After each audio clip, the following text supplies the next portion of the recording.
दरम्यान माजी प्रधान सचिव अनंत कळसे यांनी सुद्धा एकनाथ शिंदेंची भेट घेतल्याची माहिती आहे। एकनाथ शिंदेंची त्यांनी भेट घेतली। कळसेंच्या भेटीनंतर राजकीय वर्तुळामध्ये चर्चांना उधाण आलंय। शिंदेंचं शासकीय निवासस्थान असलेल्या नंदनवनवरती दोघांमध्ये चर्चा झाली। ऑपरेशन टायगरच्या पार्श्वभूमीवरती ही भेट झाल्याची माहिती आहे।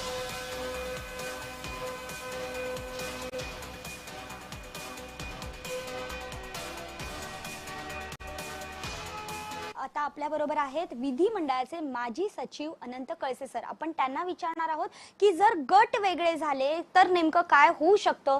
मागच्या वेळी सर जी स्थिती होती त्या पद्धतीने यावेळी देखील अशा पद्धतीच्या हालचाली झाल्याचं पाहायला मिळतंय।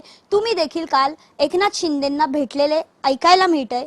नेमकं काय होतं, तुमची भेट कशासाठी होती, काय चर्चा झाली? नाही, मी त्यांच्याकडे गेलो होतो नंदनवनला, पण वेगळ्या कामासाठी गेलो होतो। अशी काही भेट किंवा राजकीय चर्चा झालेली नाही, मी स्पष्ट करतो। त्यामुळे तो जो संभ्रम निर्माण झाला आहे तो तसा योग्य नाही किंवा ते खरं नाही। आता यामध्ये जो प्रश्न मुळात जो प्रश्न आहे तो अँटी डिफेक्शन लॉचा आहे, पक्षांतर विरोधी कायद्याचा आहे। कारण आपल्याला सर्वांना माहिती आहे की 1985 साली माननीय राजीव गांधी पंतप्रधान असताना त्यांनी ही पक्षांतराला आळा घालावा आणि संसदीय लोकशाहीचं रक्षण व्हावं या उदात्त हेतूने हा कायदा केला आहे। माननीय यशवंतराव चव्हाण साहेब या विधेयकाचं जेव्हा रूपांतर झालं कायद्यात त्यावेळेस त्या कमिटीचे अध्यक्ष होते। त्यामुळे हा एक फार मोठा कॉन्ट्रीब्युशन महाराष्ट्राचं आहे।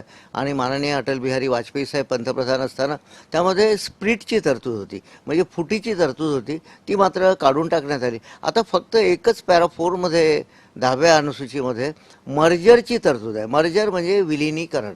आता यामध्ये पक्षामध्ये त्याच्यामध्ये वेगळं झालं पाहिजे, गट वेगळा झाला पाहिजे, तो पक्ष वेगळा झाला पाहिजे।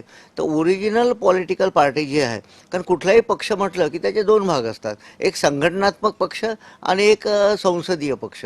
आता संघटनात्मक पक्ष म्हणजे आपल्याला माहिती आहे की जिल्हा परिषद आहे, लोकल अथॉरिटीज आहे, कॉर्पोरेशन्स आहे, नगरसेवक आहे, त्यांचे सगळे सदस्य आहे, ब्लॉक अध्यक्ष आहे, जिल्हा अध्यक्ष आहे, तालुका अध्यक्ष आहे, हे संघटनात्मक पातळीवरचा पक्ष हा झाला। आणि संसदीय पक्ष म्हणजे विधिमंडळात त्याचे किती आमदार आहे किंवा संसदेमध्ये किती खासदार आहे, हा तुमचा संसदीय पक्ष झाला। या दोन्ही पक्षामध्ये 2/3 सदस्य जर वेगळे झाले, विशेषतः संसदीय पक्षामध्ये, तर ही फूट किंवा मर्ज गणलं जातं आणि हा वेगळा पक्ष म्हणून गणला जातो। आणि या पक्षाने कुठल्या तरी एका पक्षामध्ये विलीन झालं पाहिजे, मर्ज झालं पाहिजे, असा त्याचा अर्थ आहे। व्हिडिओ जर्नलिस्ट मनोज सोलंकीसह मी भाग्यश्री प्रधान आचार्य, जय महाराष्ट्र न्यूज।